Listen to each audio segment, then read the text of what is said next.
अभी हमारे जुंदरे काका आए थे तो तब आज सुबह आप लोगों ने इतने अच्छे प्रोटोकॉल्स के बारे में सुना है कि नहीं? सबको याद है क्या बोला काका ने? याद है ना? भूल गए सब। सग्र विसरला। तो बहुत ज़रूरी है कि हम जब श्री माता जी के सामने हों तो कैसे रहना है, पूजा में कैसे बैठना है, जो भी जुंदरे काका ने बोला है।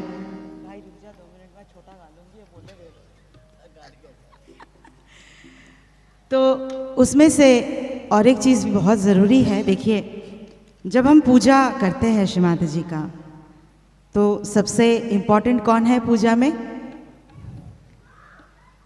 कोई नहीं? इंग्लिश में बोलूं? सो रहे हैं आप? ध्यान में, निर्विचारता में सब लोग।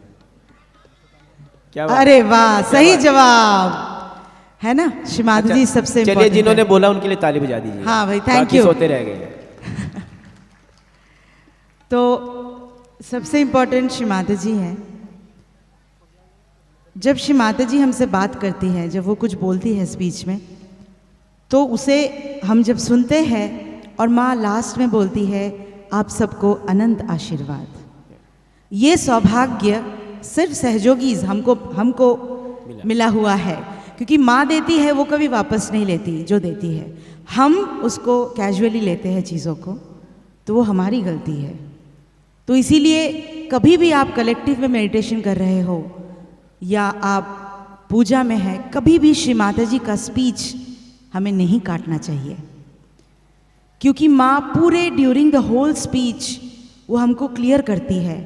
वो हमको बहुत कुछ, क्योंकि माँ तो ओमनी प्रेजेंट है, ना वो पास्ट में है ना वो फ्यूचर में है, वो हमारे साथ है। इसीलिए ये एक और प्रोटोकॉल है जो श्री माता जी ने खुद हम लोगों को सिखाया था कि कभी भी मैं जब बात कर रही हूँ, मुझे नहीं रोकना, मुझे नहीं काटना। इसीलिए विनती है कि इस चीज़ों को हम भी फॉलो करें, क्योंकि ये प्रोटोकॉल के अंदर है। ठीक है? तो हम आपसे बांटना चाह रहे थे, क्योंकि भैया ने इतना सुंदर आज इतने सारे पॉइंट्स अच्छे अच्छे बोल दिए। तो एक और चीज़ ये हम बोलना चाह रहे थे, आजकल काफ़ी आप लोग क्रिएटिव हो चुके हैं, मिरेकल फ़ोटो खुद ही तैयार करते हैं। कृपया ऐसा न कीजिएगा, क्योंकि भगवान तो है, ये हम सबको पता है। तो आपके फ़ोटोशॉप की वजह से भगवान है ऐसा तो साबित करना ज़रूरी नहीं है, इसीलिए वो भी बहुत गलत चीज़ है। और श्री माता जी के फ़ोटो को टच करके रिटच करके जो आप निकल रहा है, वो भी बहुत गलत चीज़ है, क्योंकि श्री माता जी का जो स्वरूप है, भगवान का स्वरूप हमें पहली बार धरती में मिला है और ये जन्मों जन्मों तक चलता रहेगा। हमें पता नहीं श्री राम जी कैसे दिखते थे, हमें पता नहीं श्री जीसस कैसे दिखते थे, लेकिन हमें पता है कि श्री आदि शक्ति कैसे दिखते थे। इसीलिए आप लोगों से विनती है, कृपया कभी भी श्री माता जी के फ़ोटो को रिटच करके उसको प्रिंट करके घर पे मत लगाइए, उससे वाइब्रेशंस भी चले जाते हैं। एक बहुत खूबसूरत चीज़ हमने कबेला में सीखी थी श्री माता जी से। श्री माता जी कह रहे थे कि अगर श्री रामचंद्र जी आपके सामने होंगे तो क्या आप श्री रामचंद्र जी के चरण को पूजेंगे या उनके पादुका को पूजेंगे? क्या उत्तर रहेगा? चरण को पूजेंगे। जवाब दे रहे क्या? जोर से बोलो भाई, यहाँ तक आवाज़ ही नहीं आ रही। भाई दीदी भाषण दे रही है तो दीदी को क्षमा कर देना, पर ऊपर जाके अगर श्री माता जी कभी बोलेंगी कि आपको तो पता था, आपको मैंने बोला था, आपने क्यों नहीं बोला, तो वो मैं अपना कर्म कर जा रही हूँ, बाकी तो सब अपने अपने है ही। तो अगर हमें मौका मिल रहा है श्री माता जी का स्वरूप जो चरण है उनके पूजा करने का, तो हमें वो ज़्यादा इम्पॉर्टेंट है, उसको करना चाहिए। तो ये छोटी छोटी बातें हम आपको दिल से शेयर करना चाह रहे थे। जय श्री माता जी। निकल गया और जब नाइट सूट डाला और स्लीपिंग बैग में घुसने लगा तो मेरे पंडाल तक लाइन लग गई कि श्री माता जी आपको बुला रही है। मैंने इमीडिएट नाइट सूट निकाला, कुर्ता में डाला और जैसे श्री माता के पास पहुंचा तो श्री माता जी बोले, बेटा आज मैंने आपको परेशान कर दिया। मैंने कहा नहीं श्री माता जी। बोले आप सोने लग रहे थे ना। वो दिन और आज का दिन है कि जब तक प्रोग्राम चलता रहा और चलता है, हम लोग कभी पंडाल से निकल के नहीं जाते, बिल्कुल सही बात है। क्योंकि माता जी बैठे हुए यहाँ कि जितने रिस्पेक्टफुली हम लोग प्रोग्राम को स्टार्ट करते हैं उतने ही रिस्पेक्टफुली प्रोग्राम ख़त्म नहीं होता, ब्रेक करके जाते हैं। ख़त्म तो 3 दिन के बाद 4 दिन के बाद होता है, जब फाइनल पूजा हमारी हो जाती है। सो कोशिश ये करें, यहाँ आए हैं, खाना तो पूरी रात भर मिलेगा आपको, सब कुछ मिलेगा, एवरीथिंग, पर ये मोमेंट्स नहीं मिलेंगे, क्योंकि जब मिलने का वक्त आता तो हम कहीं और खो जाते हैं, और जब खोने का वक्त आता तो कहीं और पहुँच जाते हैं। सो आपको डिसीजन लेना है कि मैं यहाँ खाने, सोने या पाने के लिए आया हूँ, ये आपका डिसीजन है। तो एक जोरदार ताली सब लोग अपने अपने लिए बजा लीजिएगा, क्योंकि हर दिन प्रोटोकॉल सीखने को मिलते हैं, हर जगह सीखने को मिलता है। और जब ये भैया भी आए ना तो हम लोगों को भी प्रोटोकॉल एक्टिवेट हो गए, नहीं तो हम प्रोटोकॉल पे बात ही नहीं करते, क्योंकि दादा लोग सब लोग बात करते हैं तो हम लोग अपने गाने में मस्त रहते हैं। तो थैंक यू दादा। एक चीज चलते रहिए, बतानी थी क्या बात, जैसे कल प्रोटोकॉल का सिलसिला बढ़ते रहिए। क्या बात, क्या बात। निराकार रूप और साकार रूप, इसके बारे में भी कल हमने बात किए थे। तो श्री माता जी जब प्रतिष्ठान में रहते थे तो बहुत बार पुणे म्यूजिक ग्रुप को बुलाया जाता था कि आप आ जाओ, क्योंकि छोटी छोटी पूजाएं रहती थी, जैसे अपनी 13 पूजा थी।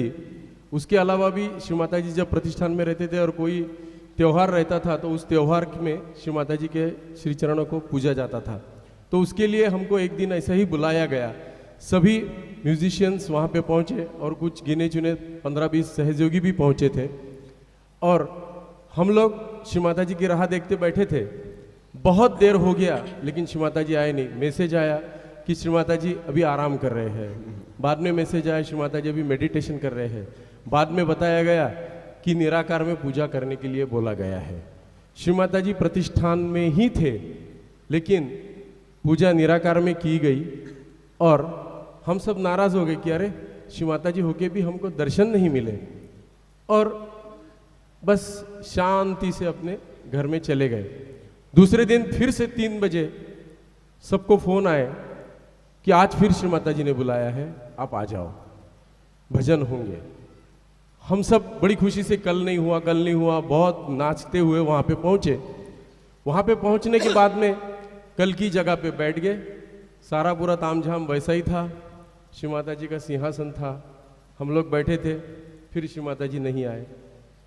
भजन गाते रहे, 1 हो गया, 2 हो गया, 3 हो गए, 4 हो गए। फिर बाद में कहा गया कि सारे सहयोगी इधर ही बैठे रहेंगे, एक 2-4 लोग जिनके नाम बोले गए वो जाएंगे और म्यूजिशियन श्री माता जी के पीकॉक रूम में, मतलब श्री माता जी का जो शयन कक्ष था उसमें बुलाया गया।